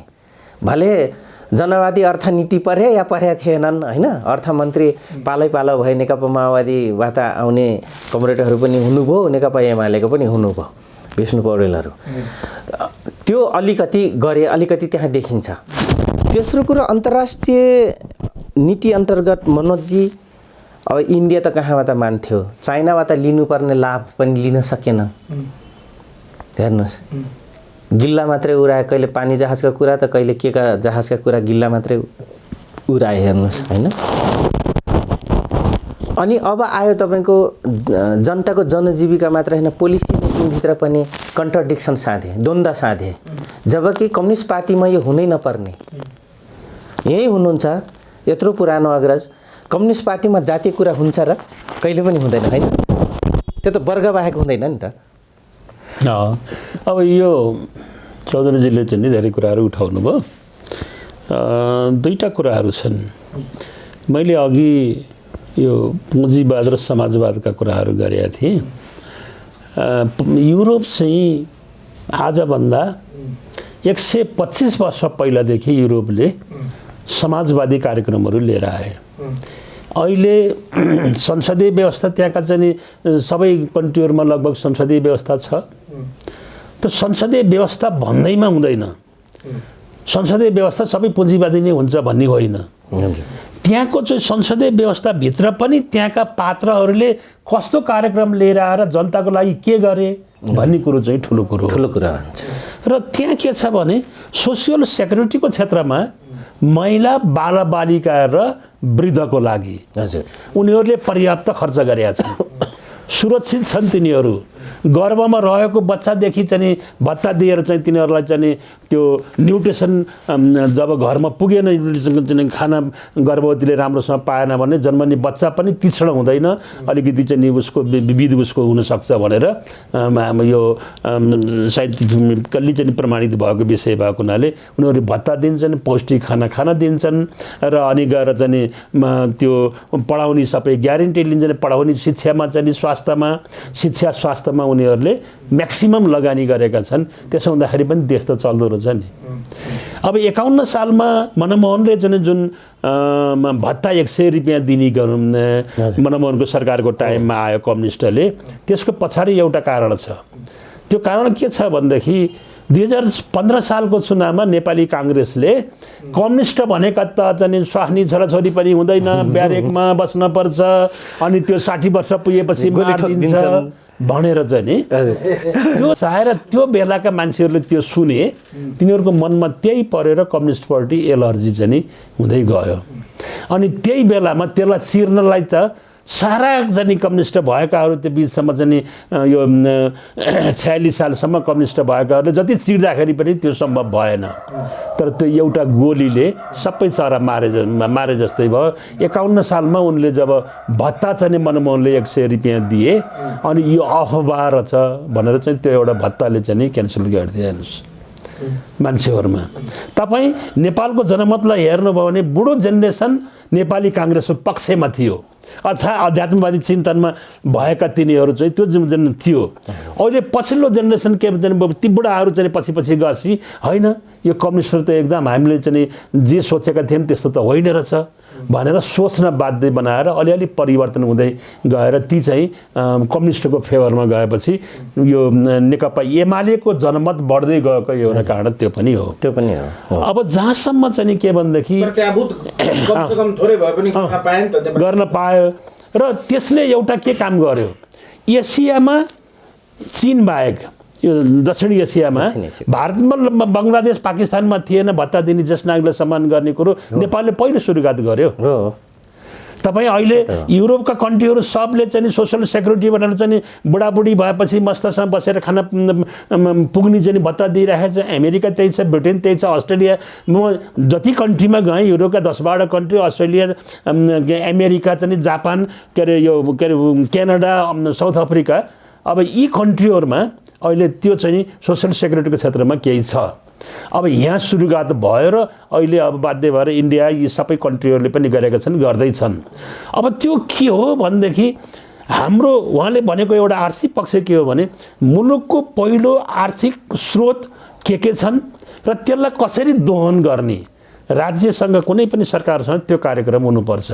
त्यो कार्यक्रम भइसकेपछि उसले आफ्नो इन्कम कार्यक्रम कार्यान्वयन गरेर इन्कम बढाउन सक्छ। जति इन्कम बढ्यो अनि राज्यले तल्लो वर्गका हितमा त्यो चाहिँ राज्यको कोषबाट चाहिँ पैसा खर्च गरेर तिनीहरूको उत्थान गर्न चाहिँ सक्छ। अब अहिले जस्तो भनौँ नेपालमा चाहिँ नि हुन त एउटा माइग्रेसनको प्रब्लम चाहिँ तपाईँको संसारभरि चाहिँ अब कहीँ पनि चिनका पनि हिँडेका छन्, अब रोकिने स्थिति छैन। मैले अहिले त चाहिँ के भन्दाखेरि चाहिँ यो लाउरे प्रवृत्ति भनेको छु। हाम्रो पश्चिमतिर चाहिँ उहाँहरूका त्यति धेरै चाहिँ इन्डियन आर्मीमा भर्ती हुने चलन थिएन। त्यो के भने पहिला ब्रिटिसरहरूले यहाँ जति बेला इस्ट इन्डिया कम्पनीबाट चाहिँ इन्डियामा आइसकेपछि अनि नेपालका चाहिँ त्यो एउटा फौजी चाहिँ के चाहिँ सैनिक विद्रोह भयो चाहिँ इन्डियामा, त्यसलाई दबाउनको निमित्त नेपालबाट चाहिँ फौज पनि पठाउनु पर्यो। त्यो बेलामा ती फौजहरूको साहस इमान्दारिता देखिसकेपछि अनि त्यो बहादुरिता देखिसकेपछि उनीहरूले नेपालमा चाहिँ त्यहाँ एउटा पल्टन कायम गरेर अनि त्यहाँ राखेपछि त्यहाँ कुनै एरिया चाहिँ त्यस्तो भयो भने त्यहाँ चाहिँ नेपालीहरू पठाएर दबाउने हिसाबले उनीहरूले चाहिँ त्यो गोर्खा राइफल भनेर चाहिँ स्थापित गरे। गोर्खा राइफल स्थापित गर्दाखेरि के गरे तिनीहरूले, के गरे भनेदेखि जिनको सम्बन्ध मान्छेको 16औं पुस्तासम्म हुन्छ, साइन्टिफिकल्ली चाहिँ यो प्रमाणित भएको विषय। अनि उसको बाउको रगत जस्तो छ त्यस्तै चाहिँ रगत लगभग छोरासँग हुन्छ। 70% छोराछोरीहरूमा बाउको रगत मिल्छ। रगतले धेरै चिजहरू निर्धारण गर्छ। त्यो छुट्टै पाटो त्यसलाई चाहिँ पछि विश्लेषण गर्नु पर्यो भने गरौँला। अब उनीहरूले के गरिसकेपछि बहादुरीता, लड्न सक्ने इमान्दारिता, सुर्याई त्यो सब ब्लडबाट चाहिँ तिनीहरूले स्क्यानिङ गरेर अनि छेत्री, बाहुन, गुरुङ, मगर, राई, लिम्बू, छेत्री ठकुरी, गुरुङ, मगर, राई, लिम्बू यो जाति लडाकु जाति छ भनेर उनीहरूले चाहिँ डायग्नोसिस गरे। डायग्नोसिस गरिसकेपछि अनि के गरे भन्दाखेरि चाहिँ तिनीहरूलाई नै भर्तीमा लिने गरे। त्यो लिँदाखेरि फेरि तिनीहरूले के यो काठमाडौँ भ्यालीको वरिपरिकोलाई चाहिँ यो नेपाल फौजलाई चाहिन्छ भनेर यहाँ पनि केही गरेनन्। अनि पूर्वतिर राई लिम्बूहरू भएको पूर्वतिर सबै लिए। पश्चिमतिर चाहिँ अलि यो चाहिँ धौलागिरी चाहिँ उदेखि उता गइसकेपछि अलि यी अति धार्मिकवादी र अलि उछन् यिनीहरू चाहिँ के भन्छ सुर्याई पनि त्यति छैन भनेर अनि तिनीहरूले त्यतापट्टि लिएनन् र गण्डकी धौलागिरीसम्म यतापट्टि गएर त्यसरी भर्ती लिए। त्यसकारण भर्ती गरे। अब त्यसपछिदेखि चाहिँ हेर्दै गयो भने अहिले नेपालीहरू इमान्दार छन्। अन्यको तुलनामा श्रम जतिसुकै के अरे वेतन जतिसुकै आयो भने पनि लाए अराएको काम गर्ने उसका चाहिँ छन्। अनि अरबतिर भयो जहाँसुकै नेपालीहरूको खोजी छ। र अब बिस्तारै यो के भने मान्छेले थाहा पाइसकेपछि यो नेटले चाहिँ संसारलाई सानो एरियामा ल्याइदिइसकेपछि जहाँसुकै कन्ट्याक्ट गर्न सक्ने भए नेपालको जनसङ्ख्या अब 1/3 नै चाहिँ विदेशतिर चाहिँ छ। अहिले त्यो पोजिसन स्थिति छ। यसको लागि रोक्नलाई हामीले के गर्न सक्नु पर्थ्यो भनेदेखि छिटै त सम्भवको कुरो होइन। त्यो दिन 2-4 वर्ष 5-10 वर्षमा चाहिँ मुलुकको चाहिँ आर्थिक अवस्था चाहिँ मजबुत बनाएर चाहिँ कायापलट बनाउने स्थिति त सम्भव हुँदैन। तर हाम्रो चाहिँ यो चाहिँ जलस्रोतलाई चाहिँ उचित रूपमा परिचालन गर्ने, हाम्रो टुरिज्मलाई उचित रूपमा चाहिँ परिचालन गर्ने, चाहिँ व्यवस्थापन गर्ने र अनि हाम्रो चाहिँ यो कृषि प्रणाली जुन चाहिँ हिजो म सानो हुँदाखेरि चाहिँ 85-90% चाहिँ कृषिमा आधारित थियो, अब अहिले 20-25% झर्यो। अहिले धेरै खेत बाँझाहरू रहन थाले। अहिले पनि हामी त्यही पुरातनवादी चाहिँ सामग्रीहरू लिएर आएर कृषिमा चाहिँ लगाउँदैछौँ। यसलाई चाहिँ आधुनिक रूपमा कम्युनिस्टहरूले भूमि सुधारको चाहिँ कुरो गर्छन्। यो आइसकेपछि भूमि सुधारका कुरा, चक्लाबन्दीका कुरा गरेर चाहिँ आधुनिक औजारहरू लिएर आएर मल कारखाना खोलेर यस्तो गरेर चाहिँ कृषिलाई चाहिँ 3-4 गुणा चाहिँ बढी उत्पादन हुने गरेर थोरै श्रम गरेर धेरै उत्पादन हुने गरेर चाहिँ गरिदिने भन्दाखेरि त अनि त्यसको उत्पादनबाट चाहिँ हामीले चाहिँ बिक्री गरेर चाहिँ पैसा आउँथ्यो। अनि उसले चाहिँ मनकै खर्च गर्न सक्थ्यो। यहीँ चलिसकेपछि ऊ बाहिर किन जानु पर्थ्यो। अनि जलस्रोतमा भयो भने हामी पर्याप्त त्यहाँबाट चाहिँ काम दिन सक्थ्यौँ। काम दिन सकेपछि चाहिँ उनीहरूले रोजगारी पनि पाए, पारिश्रमिक पनि पाए। अनि त्यसरी भुल्थ्यो। हाम्रो आय स्तर बढ्यो भनेदेखि चाहिँ अनि त्यो हाम्रो आय स्तर चाहिँ हाम्रो करेन्सीको मूल्य चाहिँ गरुङ्गो भयो भने अनि त्यो गरुङ्गो मूल्यसँग चाहिँ जाँदाखेरि चाहिँ त उस्तै पर्छ। त्यहाँ गएर केही फाइदा हुँदैन। बरु नेपाल यहाँ बस्छु भनेर बस्छ मान्छे के। जबसम्म त्यो स्थिति सिर्जना हुँदैन तबसम्म त मान्छे यताउता गर्छ। त्यो एउटा पक्ष हो। यसतर्फ अहिलेसम्म पनि कुनै पनि सरकारले दरिलो एकदम योजनाबद्ध लङ टर्म चाहिँ भिजन कार्यक्रमहरू ल्याउन सकेको पनि छैन। भिजनकै कुरो गर्ने भने त हेर्नुहोस् त काठमाडौँ चाहिँ यस्तो भद्रगोल भयो। हरेक ठाउँमा चाहिँ सहरी एरियामा चाहिँ अहिले आधुनिक सहरहरू बनाउने अहिलेको युगमा चाहिँ यो चाहिँ स्कुल, कलेज, कारखाना चाहिँ यो चाहिँ के अरे बगैँचा, बालबालिका खेल्ने मैदान लगायतका यी सबै छुट्याएर गर्नलाई चाहिँ सरकारले त्यो कमसेकम त्यो जुन एरिया चाहिँ तोकेर त्यसलाई गरिदिएर त्यो बाहेक अरू गर्न नपाउने भनिदिने भने त व्यवस्थित बस्नु त अहिले पनि सकिन्थ्यो नि बस्ती नबसेका ठाउँमा। त्यो कहिल्यै चाहिँ धेरैले भन्दै आए, गर्दै गरेन। यस्तो स्थितिले गर्दाखेरि मुलुक चाहिँ लथालिङ्ग अवस्थामा छ। यो प्लान वेमा चाहिँ अगाडि नजाने, जसरी हुन्छ पैसा खाने कमाउने। अहिले तपाईँले चाहिँ बिहान के भन्दै हुनुहुन्थ्यो चाहिँ त्यो नारायणी दरबारको बारेमा। नारायणी दरबारको बारेमा अब त्यो के भनेदेखि ओम्नी ग्रुप भयो। अनि त्यहाँबाट चाहिँ यो अर्को अहिले के अरे त्यो त्यसैसँग संलग्न चाहिँ ग्रुप के अरे यो बतास ग्रुप। यी यस्ता चाहिँ केही छन् जसले मुलुकको के अरे चाहिँ सम्पत्तिलाई दोहन कसरी गर्न सकिन्छ। बालकृष्ण नेपालले त योगेश भट्टराईले नारायणीमा बेस्याले खोल्न लाग्यो भनेर इन्टरभ्यू।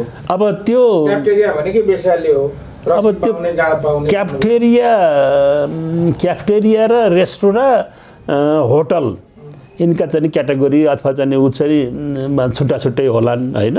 अब त्यो अतिरञ्जना गरेर भन्ने कुरो चाहिँ नि त्यो बालकृष्णजीलाई सुहाउँछ। अब मैले चाहिँ नि म एउटा बौद्धिक मान्छेलाई त्यसो चाहिँ नि मैले त जियो यथार्थ विश्लेषण गर्ने हिसाबमै जानुपर्छ।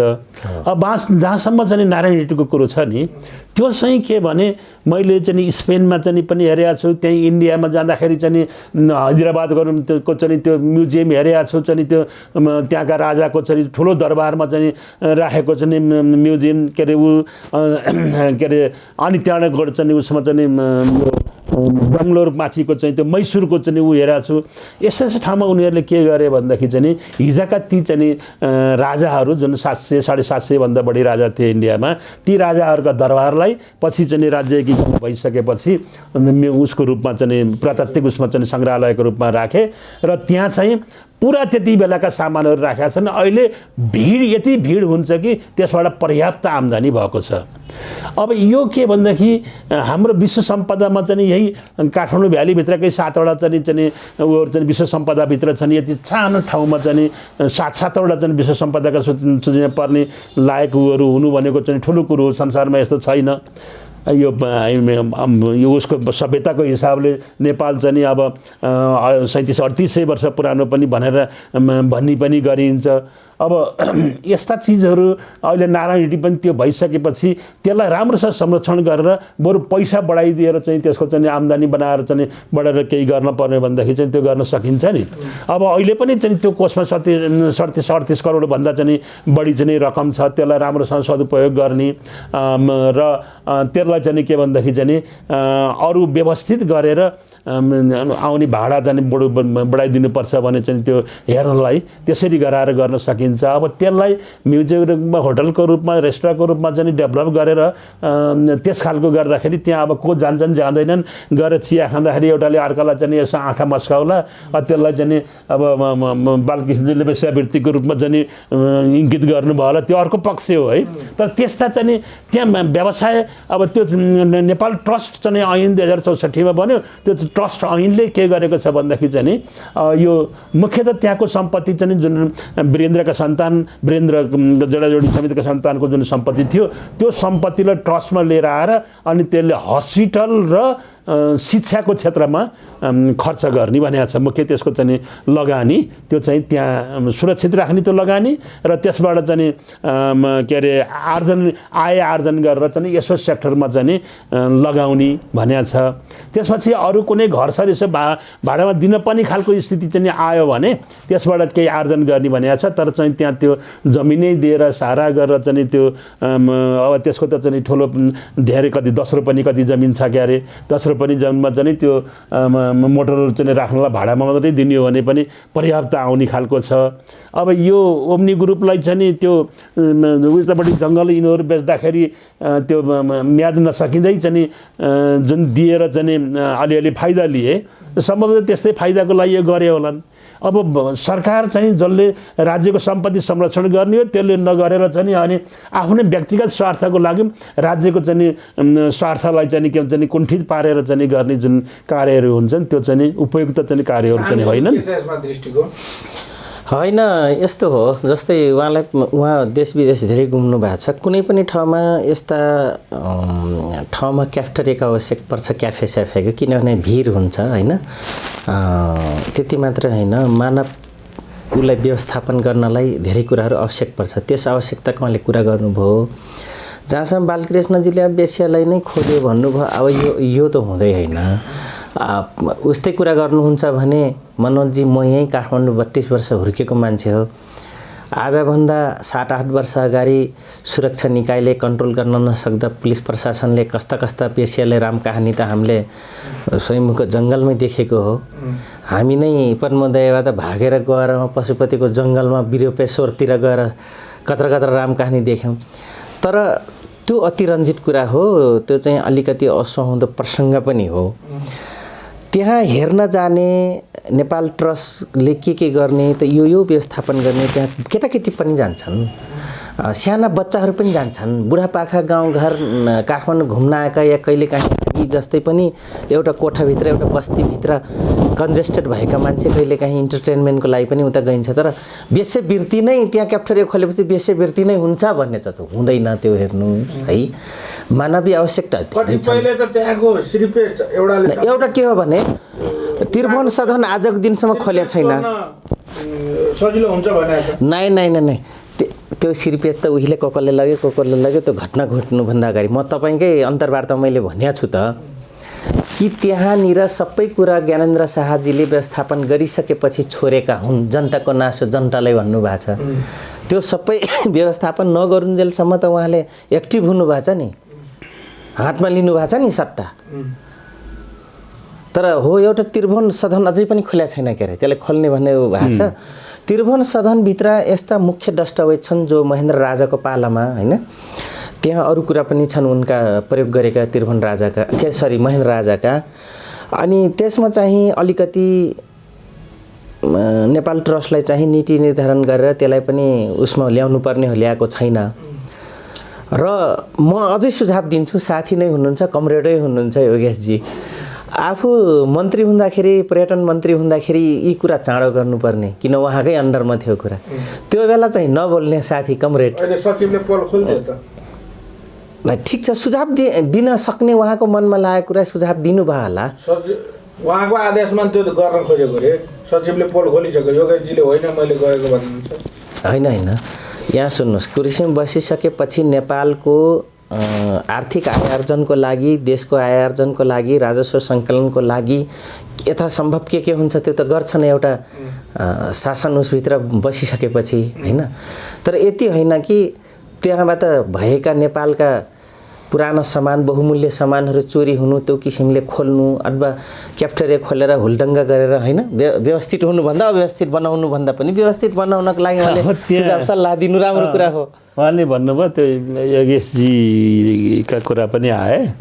वास्तवमा के हो भने राज्यको जिम्मा लिइसकेपछि, अधिकार प्राप्त गरिसकेपछि तलका मान्छेहरूलाई निगरानी गर्ने उसको आफ्नो क्यापासिटीभित्र पर्ने कुरो हो, क्षेत्रभित्र पर्ने हो। र भएका कमजोरी छन् भने त्यसलाई आफूले आत्मसात गर्नुपर्छ। संलग्न नभए पनि आफ्नो क्षेत्राधिकारभित्र पर्ने काममा आफ्ना सबअर्डिनेटले गरेका कामहरूमा जिम्मा नलिने हो भने किन चाहिँ त्यो प्रमुख भएर बस्नु पर्यो? जिम्मा त लिनु पर्यो नि। जहाँसम्म उहाँले के भन्नुपर्थ्यो भने त्यो काम ठिक हो कि बेठिक हो भन्ने तर्फ चाहिँ नि मैले सुझाव राखेको थिएँ, त्यो गर्नु पर्थ्यो। त्यो चाहिँ त्यो के अरे मैले गरेको यो चाहिँ यो क्याफ्टेरियाको लागि चाहिँ मैले गरेको थिएँ। क्याफ्टेरिया राख्नलाई चाहिँ आएर चाहिँ चिया यसो रिफ्रेसको लागि चाहिँ मात्रै मैले चाहिँ त्यो रक्सी साक्सी अथवा चाहिँ अरू गर्ने त्यो हिसाबले गर्न भनेको होइन कि त्यो भन्न सक्नु पर्थ्यो। त्यो पनि होइन, मैले त भनेकै छैन भनेर योगेशजी भन्नुहुन्छ। सचिव चाहिँ भेषराजजी चाहिँ छन् के अरे, भेषराजजीले चाहिँ के भन्दाखेरि चाहिँ अब आदेशमै चाहिँ उसले गरे। फेरि म चाहिँ राम्रो चिन्दछु भेषराजजीलाई, आदेशमा काम गर्ने मान्छे हुन् उनी, आदेशमा काम गर्ने मान्छे हुन्, आदेश अनुसार गरे, नत्र भने त्यसै गर्दैन्थे। त्यस कारण चाहिँ त्यसलाई चाहिँ के भन्दाखेरि चाहिँ त्यो जे खालको अहिले गतिविधि भइरहेको छ त्यसलाई करेक्सन चाहिँ गर्नुपर्छ। सायद चाहिँ अहिले प्रक्रियाहरू अगाडि बढेका छन् कि के छ। कम्युनिस्ट आन्दोलनको केसरा केलाउँदै वर्तमान ताजा अवस्थामा पनि आफ्नो विचार दिनुभयो। समय र संवादका लागि यहाँ दुवैजनालाई धेरै धेरै धन्यवाद। हस् ल, मनोजजीलाई पनि धन्यवाद।